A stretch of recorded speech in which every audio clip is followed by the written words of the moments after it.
17절에서 36절, 사도행전 21장 17절에서 36절까지의 말씀입니다. 한 줄씩 교독하시고 마지막 36절은 함께 읽겠습니다. 예루살렘에 이르니 형제들이 우리를 기꺼이 영접하거늘 그 이튿날 바울이 우리와 함께 야고보에게로 들어가니 장로들도 다 있더라.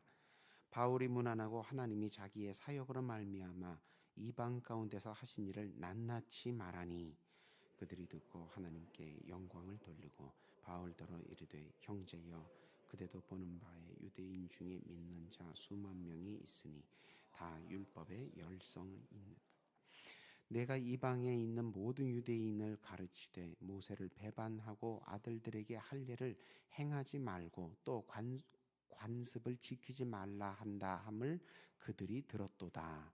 그러면 어찌할꼬 그들이 필연 그대가 온 것을 들으리니 우리가 말하는 이대로 하라. 서원한 네 사람이 우리에게 있으니 그들을 데리고 함께 결례를 행하고 그들을 위하여 비용을 내어 머리를 깎게 하라.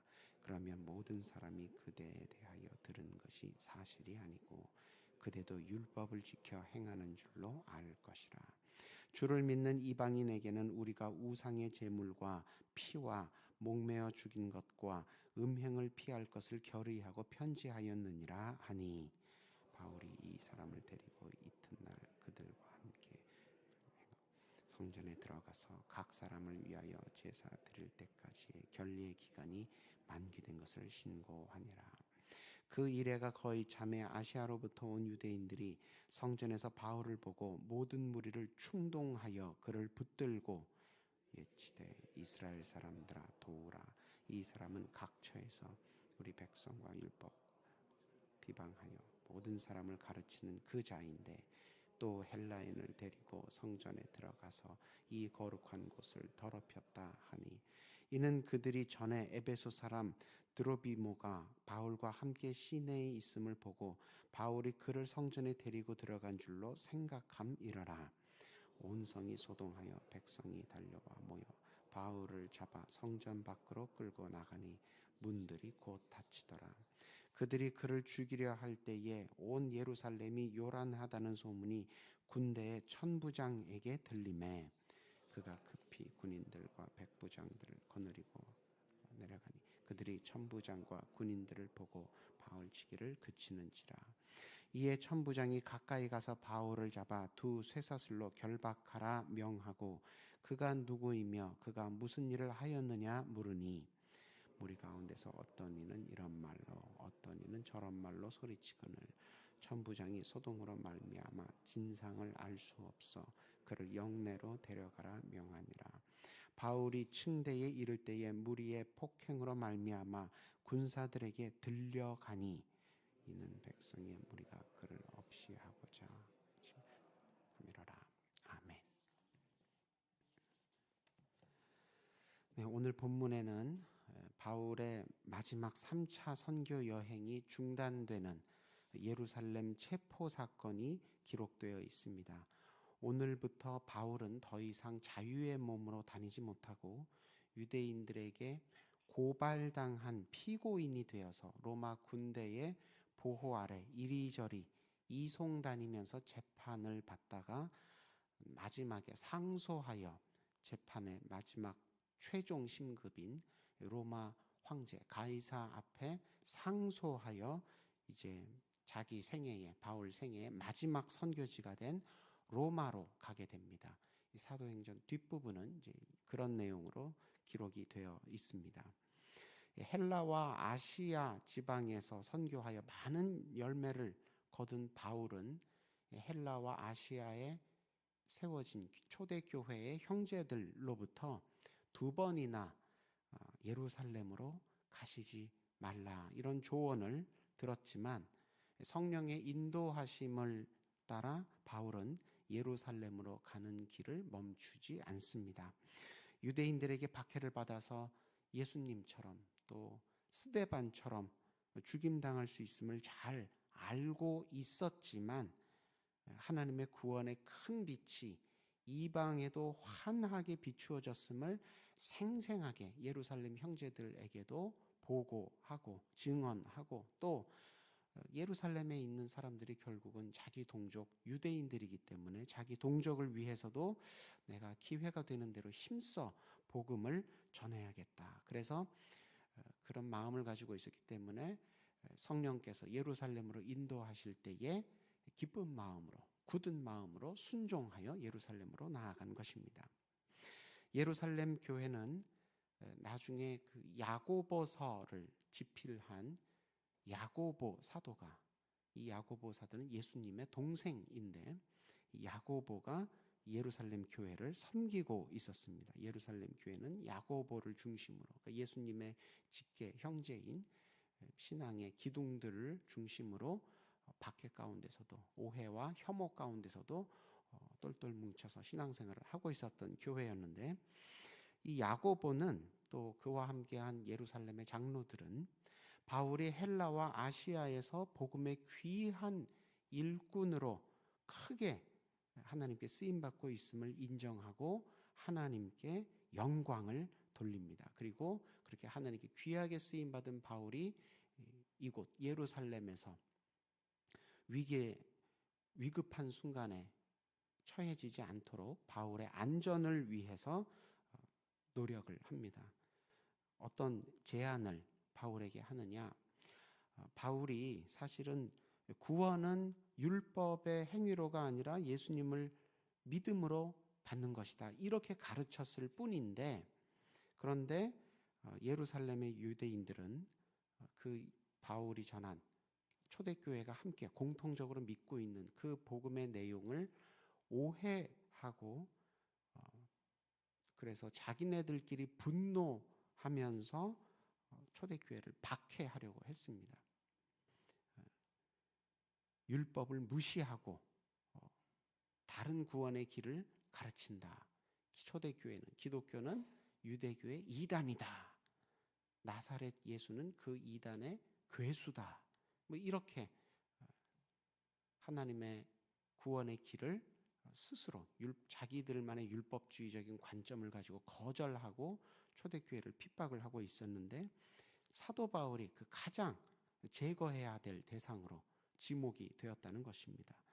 여기서도 그런 사람들이 많이 있는데, 마침 예루살렘 초대교회 안에 나실인이 몇 명이 있다. 나실인은 구약시대부터 내가 하나님께 이러한 점에서 서원할 마음이 있습니다, 그렇게 제사장 앞에 가서 서원의 예를, 서원의 제사를 드리고 나실인으로서 하나님의 특별한 부르심이 있어서 섬기는 사람으로 일정 기간 동안 살아가는 그런 제도가 구약시대부터 있었습니다. 그런데 초대교회, 예루살렘 초대교회 안에도 그런 서원을 하고 머리털이나 수염을 깎지 않고 하나님 앞에 섬기는 삶을 살아가는 나실인이 몇 명이 있는데, 마침 그 사람들의 나실인 서원 기간이 끝나게 되어서, 나실인 서원 기간이 끝나게 되면 이제 성전에 올라가서 정결 예식을 드려야 합니다.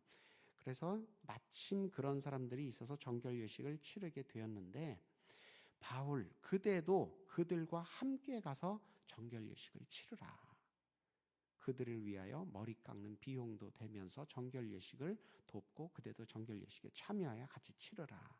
그러면 예루살렘의 유대인들이 바울은 예수만 믿으면 율법 따위는 무시해도 된다고 가르쳤다고 오해한 것이 좀 풀리게 될 것이다. 그렇게 제안을 합니다. 바울은 이 제안을 선하게 여겨서 받아들여 따릅니다. 자기 동족 유대인들의 마음 문을 열려면 율법을 무시한다는 오해를 불식시키고 율법을 존중하는 모습을 보이는 것이 아무래도 자기 동족 유대인들에게 선교할 때 도움이 되기 때문입니다. 그리고 바울도 실제로 율법을 무시하지는 않았습니다. 율법으로 구원을 받으려고 하는 것이 과하다. 그거 율법으로는 우리가 구원을 누가 받을 수 있느냐? 예수를 믿어야 구원을 받는다. 이렇게 가르쳤을 뿐이지 율법 따위는 이제 다 집어치워도 된다. 구약의 하나님 말씀은 말씀도 아니다. 이렇게 가르친 적은 없다는 것입니다. 그래서 율법을 존중하고 있는 자신의 본심이 오해되지 않도록 정결 예식을 같이 예루살렘 교회의 나실인들과 함께 드리는 것이 좋겠다. 또 이 나실인의 정결 예식, 나실인의 서원 기간이 끝날 때 드리는 이 정결 예식은 이방인을 위한 선교사로 신약 시대의 나실인으로 자기가 서원하고 부르심 받고 그렇게 사역하고 있는 지금의 자신에게도 이건 좀 의미가 있구나. 나도 함께 이 나실인 정결 예식에 참여하는 것이 내게도 신앙적인 도전이 되고 도움이 되겠구나. 그렇게 생각을 한 것입니다.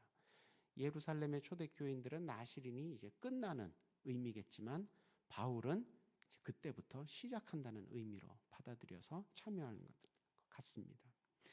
그런데 이런 초대교회와 바울의 진심은 안타깝게도 유대인들에게까지는 닿지를 못합니다.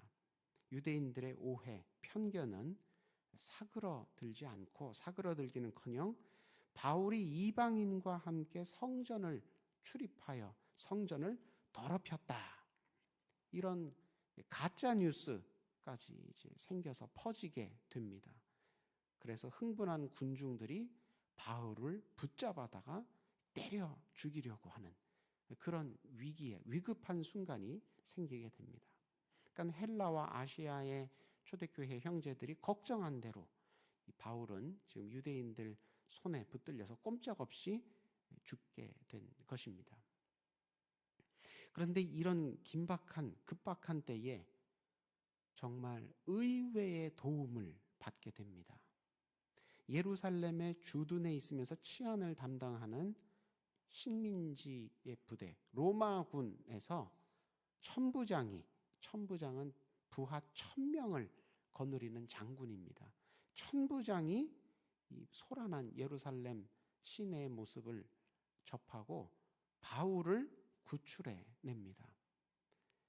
그러니까 바울이 좋아서 바울을 구출하는 것이 아니고 바울이 의로운데 억울한 피해가 있으니 구해줘야 되겠다 이런 의도가 아니고 내일 이제 조금 더 천부장에 대해서 살펴보시겠지만 천부장도 바울을 무슨 범죄자로 생각을 하고 있었습니다.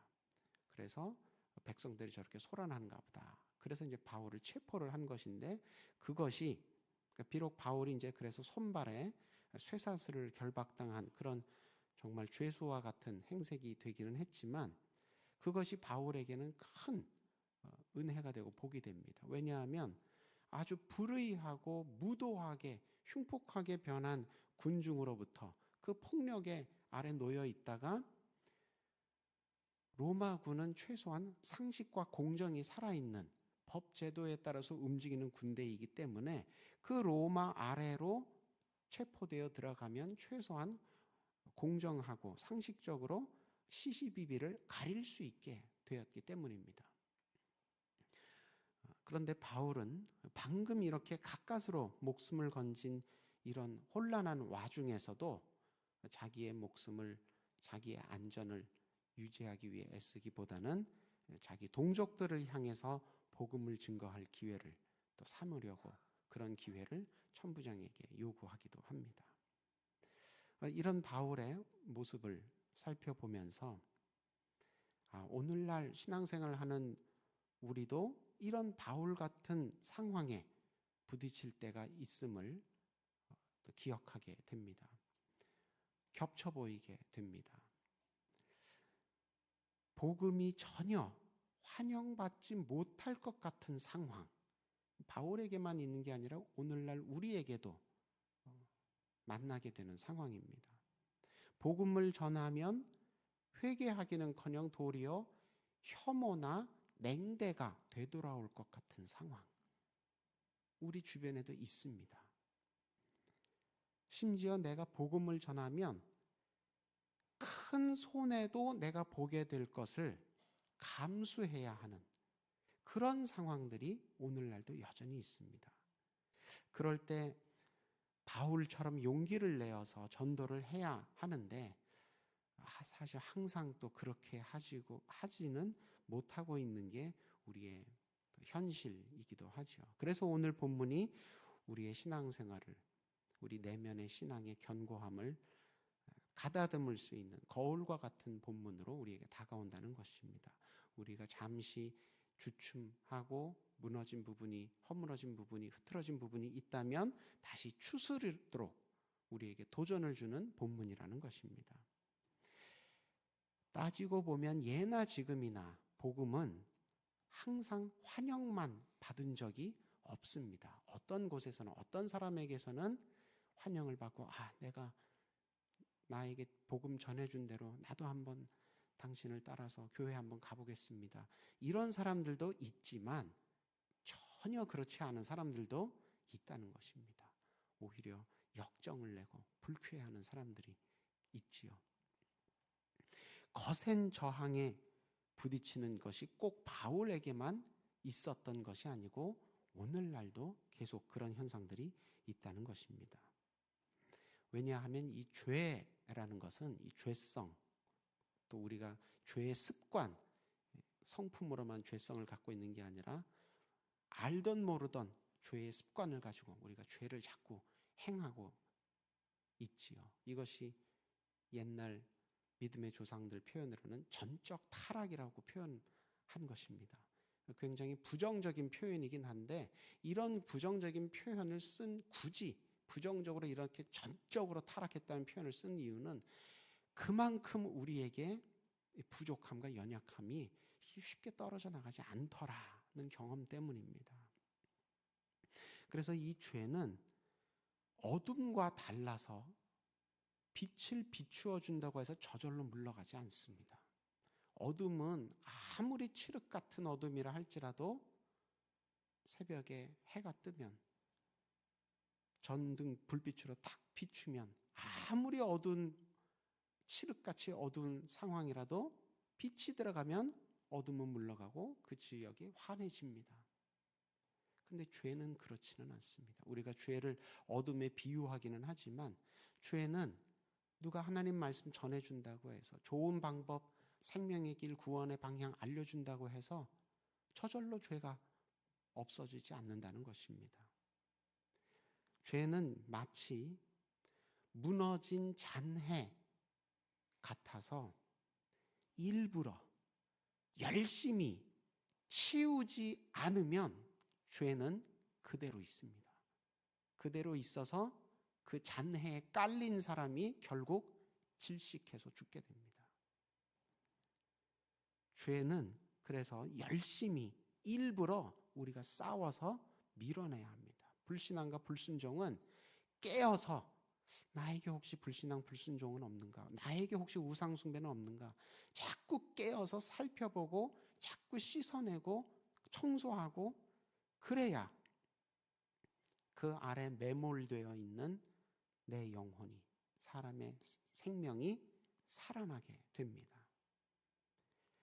전도는 그 잔해, 이 무너진 건물의 잔해를 치우는 작업과 같습니다. 구조 작업하는 것 같습니다. 그래서 전도를 하다 보면 때로는 그 119 구조 활동할 때도 그런 안타까운 사건들이 종종 일어나지요. 소방대원이, 구조대원이 오히려 그 잔해더미에, 무너지는 잔해더미에 깔려서 희생되기도 합니다. 근데 전도할 때도 그런 현상이 있다는 것입니다.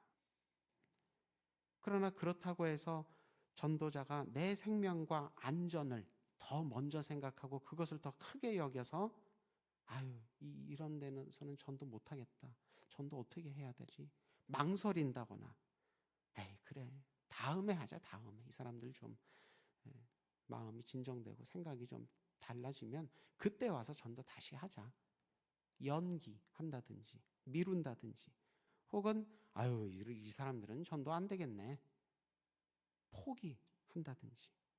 그리고 나서 그런 상황에서 내가 어떻게 전도를 할 수 있었겠어요? 어쩔 수 없었습니다.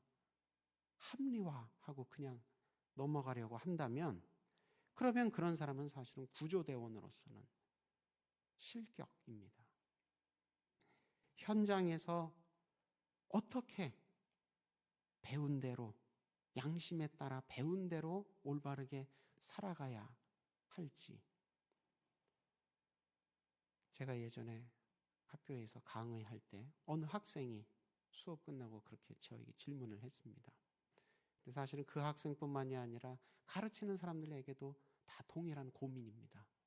배우든 가르치든 이 내용대로, 공부한 대로 어떻게 현장에 나가서 일상생활 속에서 그대로 실천하는 그런 양심적인 지식인, 양심적인 신앙인으로 살아갈 것인가.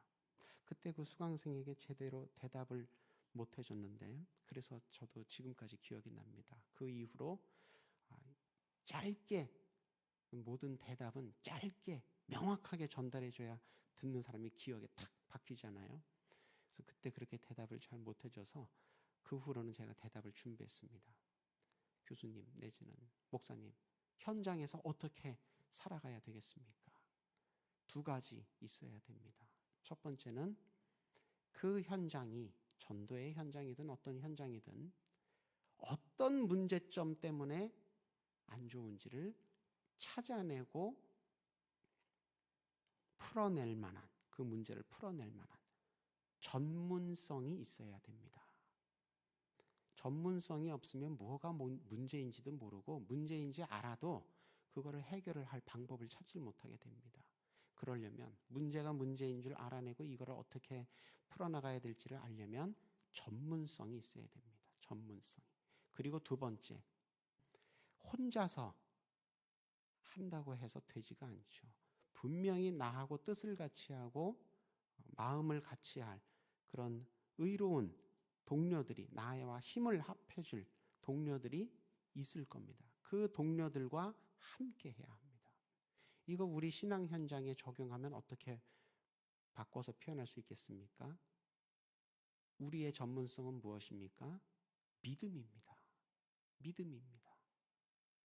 믿음이 있어야 이런 세상, 어두운 세상 가운데, 이런 악한 세상 가운데 휩쓸려 가지 아니하고 물들지 아니하고 하나님을 향해 계속 나아갈 수 있게 됩니다. 믿음이 있어야 됩니다. 그게 우리의 전문성입니다. 그리고 혼자서 그 믿음의 싸움을 싸우면 안 되지요. 동료들과 손을 잡아야 됩니다. 믿음의 동료들 누굽니까? 교회입니다. 그러니까 내가 믿음이 있어야 되고요. 그리고 나만 싸워서는 안 되고 교회로 똘똘 뭉쳐서 싸워야 됩니다.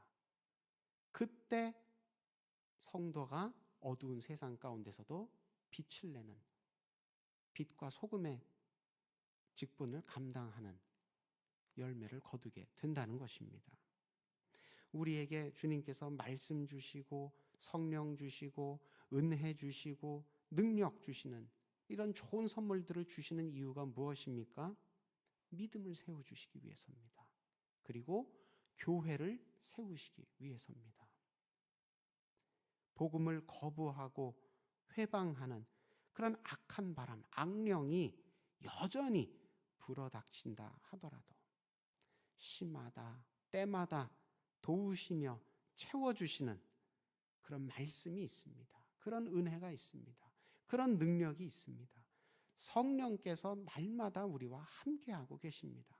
그러니 성령에 힘입어서 좋은 하늘나라 선물들에 힘입어서 믿음을 잃지 마시고 교회로 똘똘 뭉쳐서 마침내 모든 문제와 시험, 고난과 싸워 이기는 저와 여러분 되시기를 소망합니다.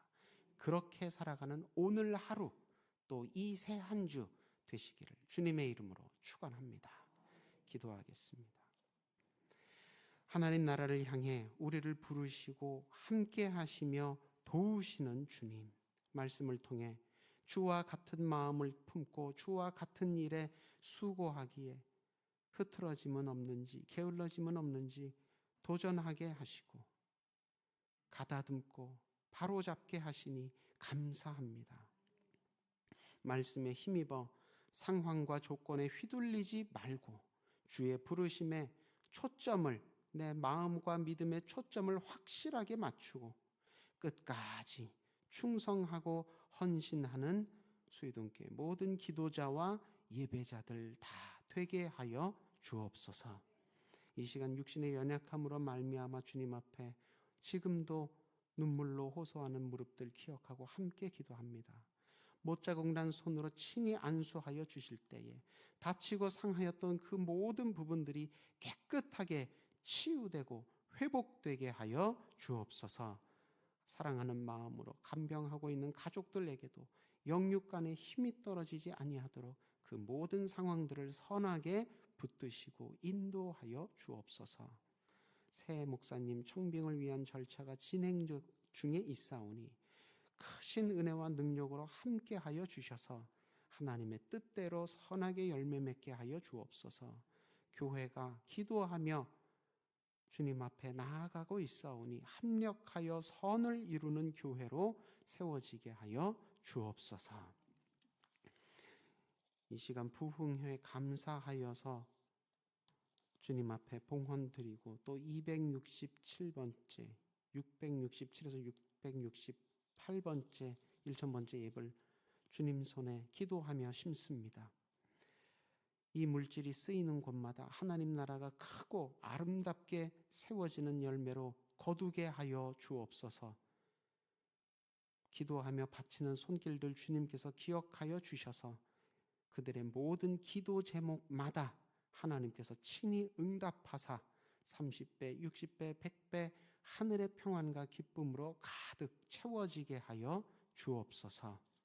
오늘 하루 이 한 주 온전히 주님 의지하는 가운데에 내 모든 삶의 문제들을 의탁하고 나아가는 중에 넉넉히 싸워 이기게 될 길을 간절히 소망하오며 예수님 이름으로 기도드립니다.